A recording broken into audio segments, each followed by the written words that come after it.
ശരി സമീർ, ഏതായാലും P V അൻവറിന് കോടതിയിൽ വിജയമാണ്. കാരണം ഒരു ഉപാധികളും ഇല്ലാതെയാണ് ജാമ്യം ലഭിച്ചതെന്നാണ് പി വി അൻവറിന്റെ അഭിഭാഷകൻ ഇപ്പോൾ പറയുന്നത്. വിപിൻ സി വിജയൻ കൂടി ചേരുന്നുണ്ട്. വിപിൻ, ഉപാധികളില്ലാത്തൊരു ജാമ്യം ഈ ഘട്ടത്തിൽ വരുമ്പോൾ അത് ഈ പ്രോസിക്യൂഷന്റെയും പോലീസിന്റെയും ഒക്കെ ഒരു തിരിച്ചടിയാവുകയാണോ? പ്രത്യേകിച്ച് പോലീസിന്റെ നടപടികൾ അത് കസ്റ്റഡി അപേക്ഷ പോലും തള്ളിക്കളയുന്നു കോടതി എന്നാണ് ഇപ്പോൾ പ്രതിഭാഗം പറയുന്നത്. എന്താണ് ആ കാര്യത്തിലൊക്കെ കോടതിയിലുണ്ടായ നടപടികൾ? അതെ, ജാമ്യാപേക്ഷ നൽകിയതിന് ശേഷമാണ് കസ്റ്റഡി അപേക്ഷ നൽകിയത് എന്നുള്ളതായിരുന്നു ഇന്ന് പ്രധാനമായും പി വി അൻവറിന്റെ അഭിഭാഷകൻ പറഞ്ഞത്. ഇന്ന് കോടതിയിൽ ഉണ്ടായതിന്റെ ഒരു ചുരുക്കം ഇന്ന് പറയാം. രാവിലെ കോടതി ഈ കേസ് എടുക്കുന്നു. അപ്പോൾ പോലീസിനോട് റിപ്പോർട്ട് ആവശ്യപ്പെടുന്നു. പോലീസിന്റെ റിപ്പോർട്ട് ലഭിച്ചതിന് ശേഷം വാദപ്രതിവാദങ്ങളിലേക്ക് കടക്കാം എന്നുള്ളതാണ് നിലമ്പൂർ ഫസ്റ്റ് ക്ലാസ് മജിസ്ട്രേറ്റ് കോടതി തീരുമാനിച്ച് നിർദ്ദേശം നൽകിയത്. ഏകദേശം 2:50 പോലീസ് റിപ്പോർട്ട് സമർപ്പിച്ചു. കോടതി അങ്ങനെ കേസ് പരിഗണിച്ചു. ഈ സമരം സമാധാനപരമായിരുന്നു എന്നാണ് പി വി അൻവറിന്റെ അഭിഭാഷകൻ ആദ്യം തന്നെ കോടതിയിൽ പറഞ്ഞത്. ഒപ്പം തന്നെ അവർ പറഞ്ഞ വലിയൊരു അലിഗേഷൻ 12:47 4 പേരെ ഈ പ്രതിഷേധവുമായി ബന്ധപ്പെട്ട് പോലീസ് കസ്റ്റഡിയിലെടുത്തു. ആദ്യം കസ്റ്റഡിയിലെടുത്തവരുടെ പേര് 4:46 രജിസ്റ്റർ ചെയ്ത FIR-ൽ ഇല്ല. നാശനഷ്ടങ്ങളുടെ റിപ്പോർട്ട് ആദ്യ റിപ്പോർട്ടിൽ ഇല്ല. ഭരണമുന്നണിക്ക് അൻവറിനോട് എതിർപ്പുണ്ട്. കുത്തിയിരുന്ന് സമരം ചെയ്ത 40 പേരും പ്രതികളാക്കുമെന്നാണ് ഈ റിപ്പോർട്ടിൽ പറയുന്നത്. പി വി അൻവറിനെ രാത്രി വീട്ടിൽ നിന്ന് അറസ്റ്റ് ചെയ്തു. ഈ അറസ്റ്റ് നിർബന്ധമാകുന്ന എന്ത് സാഹചര്യമായിരുന്നു അവിടെ ഉണ്ടായിരുന്നത് എന്നുള്ളത് അൻവറിന്റെ അഭിഭാഷകൻ ചോദിച്ചു. ഇത്രയും പെട്ടെന്ന് കോടതിയിൽ ഹാജരാക്കാം, അതും ഓപ്പൺ കോടതിയിൽ വളരെ പെട്ടെന്നാണ് കോടതിയിൽ ഹാജരാക്കിയത്. ഇതെന്തിനു വേണ്ടിയായിരുന്നു? നോട്ടീസ് നൽകിയിരുന്നു എങ്കിൽ തന്നെ താൻ നേരിട്ട് ഹാജരാകുമായിരുന്നല്ലോ. മറ്റു പ്രതികളെ തിരിച്ചറിയാനാണ് കസ്റ്റഡിയിൽ വേണം എന്നുള്ളത് പ്രോസിക്യൂഷൻ പറയുന്നത്. ഇത് തമാശയാണ്. ഇതുപോലൊരു അറസ്റ്റ് നടക്കുകയാണെങ്കിൽ കേരളത്തിൽ പൊതുപ്രവർത്തനം നടക്കില്ല. ഏതു സമയത്തും അന്വേഷണത്തിന് ഹാജരാകാം, ജാമ്യം നൽകണം. ഇതായിരുന്നു ഇന്ന് പ്രധാനമായും പി വി അൻവർ കോടതിയിൽ പറഞ്ഞത്.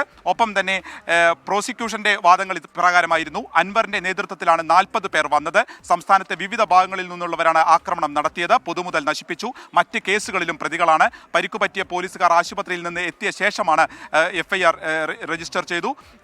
ഇത്രയും കാര്യങ്ങളാണ് പ്രോസിക്യൂഷന്റെ ഭാഗമുണ്ടായിരുന്നത്. ഇതിൽ കോടതി പ്രധാനമായും ചോദിച്ചത് 4 മണിക്കൂർ ഉണ്ടായിട്ടും എന്തുകൊണ്ട് മറ്റാരുടെയും പേര് FIR-ൽ ഇല്ലാതെ പോയി എന്നുള്ളത് കോടതി ചോദിച്ചു. അൻവറിന്റെ പേര് മാത്രം തിരിച്ചറിയാൻ ഉണ്ടായിരുന്നുള്ളൂ, ബാക്കി ആരെയും തിരിച്ചറിഞ്ഞില്ല എന്നുള്ളതായിരുന്നു ഇതിന് പ്രോസിക്യൂഷൻ പറഞ്ഞത്.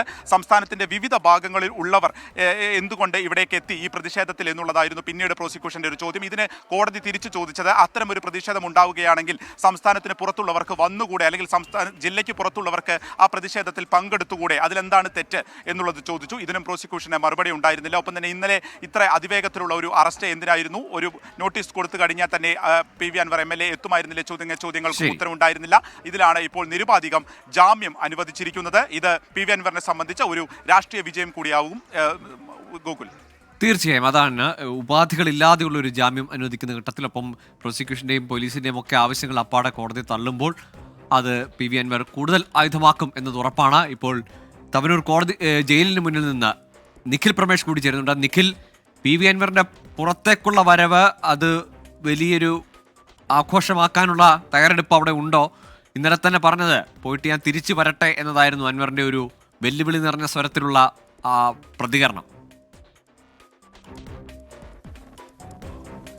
തീർച്ചയായിട്ടും ഗോകുൽ, ഏതാണ്ട് 15 മണിക്കൂർ പിന്നിടുകയാണ് പി വി അൻവർ എന്ന നിലമ്പൂരിൻ്റെ ശക്തനായ MLA-യുടെ, ഒരു പക്ഷേ ഒരു കാലത്ത് ഇടതുപക്ഷത്തിൻ്റെ ശക്തനായ വക്താവായിരുന്ന പി വി അൻവറിൻ്റെ ഇപ്പോഴത്തെ ഏറ്റവും വലിയ പിണറായി സർക്കാർ വിരുദ്ധനായിട്ടുള്ള പി വി അൻവറിൻ്റെ ജയിൽവാസം ഏതാണ്ട് 15 മണിക്കൂർ പിന്നിടുകയാണ്. ഞാൻ എൻ്റെ പുറകിലുള്ള ഈ തവനൂർ സെൻട്രൽ ജയിലിലാണ് അദ്ദേഹം ഉള്ളത്. ഒരു പക്ഷേ ഈ ജയിൽ ഉണ്ടാക്കിയതിന് ശേഷം ഇവിടെ എത്തുന്ന ആദ്യത്തെ VIP ആണ് പി വി അൻവർ. 2022 എൻ്റെ പുറകിൽ കാണുന്ന ഈ സെൻട്രൽ ജയിൽ സ്ഥാപിക്കപ്പെട്ടത്. അതിനുശേഷം ഇവിടെ എത്തുന്ന ആദ്യത്തെ VIP ആണ്, ഒരു MLA ആണ് പി വി അൻവർ എന്നുള്ളതാണ് ഇവിടുത്തെ ജീവനക്കാർ തന്നെ പറയുന്നത്.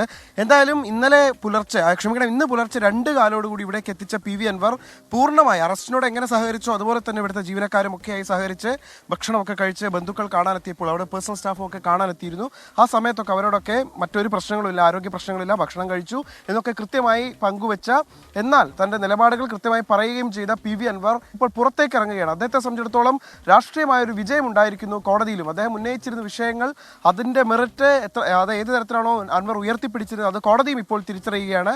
ജനകീയമായൊരു വിഷയത്തിന് സമരം ചെയ്തതിൻ്റെ പേരിൽ, പ്രതിഷേധിച്ചതിൻ്റെ എന്നതിന്റെ പേരിൽ PV അൻവറിനെ അറസ്റ്റ് ചെയ്യുമ്പോൾ, അതായത് തത്സമയത്ത് അവിടെ ഉണ്ടായിരുന്നില്ല PV അൻവർ എന്നുള്ളത് കൂടി നമ്മൾ ഓർക്കണം. അത്തരത്തിലുള്ളൊരു സാഹചര്യത്തിൽ PV അൻവറിനെ അറസ്റ്റ് ചെയ്തതിലൂടെ അദ്ദേഹം കൃത്യമായി ജനങ്ങൾക്ക് വേണ്ടി നിലകൊണ്ടതിന്റെ പേരിൽ തന്നെ പിടിച്ചകത്തിട്ടു എന്നുള്ളൊരു വാദം കൂടി അദ്ദേഹം ഉന്നയിക്കുന്ന പശ്ചാത്തലത്തിൽ കൂടിയായിരുന്നു അദ്ദേഹത്തിന്റെ ഈ അറസ്റ്റ് എന്നുള്ളത് കൂടി നമ്മൾ കാണണം. എന്തായാലും 15 മണിക്കൂർ പിന്നിടുമ്പോൾ PV അൻവറിന് കോടതിയിൽ നിന്ന് വിജയം എന്തായാലും അല്പസമയത്തിനകം 1.5 മണിക്കൂർ യാത്ര ഉറപ്പായും കോടതിയിലേക്ക് ഉണ്ട്. ഇപ്പോൾ കോടതിയിൽ നിന്ന് ഇപ്പോൾ ഞാനുള്ള സെൻട്രൽ ജയിലിലേക്ക് എത്താനുള്ള യാത്ര ഉണ്ടാകും. എന്തായാലും അതിന് മുന്നോടിയായി തന്നെ ഇപ്പോൾ PV അൻവറിന്റെ സ്റ്റാഫ്, അതോടൊപ്പം തന്നെ അദ്ദേഹത്തിന്റെ ബന്ധുക്കൾ ഒക്കെ ഈ ജയിൽ പരിസരത്തേക്ക് എത്തിച്ചേർന്നിട്ടുണ്ട്. അവരൊക്കെ രാവിലെ മുതൽ തന്നെ ഇവിടെ ഉണ്ടായിരുന്നു, വലിയ ആഹ്ലാദത്തിലായിരുന്നു. ഇപ്പോൾ ഈ വിധി വന്ന ഉടനെ തന്നെ എന്തായാലും ഒരു സ്വീകരണമടക്കം, ഇപ്പോൾ നേരത്തെ DMKയുടെ ഭാരവാഹികളൊക്കെ പറയുന്നത് പോലെ തന്നെ ഒരുപക്ഷെ ഒരു സ്വീകരണമടക്കം ഉണ്ടാകാനുള്ള സാധ്യതകളുണ്ട് എന്നുള്ളതാണ് നമ്മൾ മനസ്സിലാക്കുന്നത്.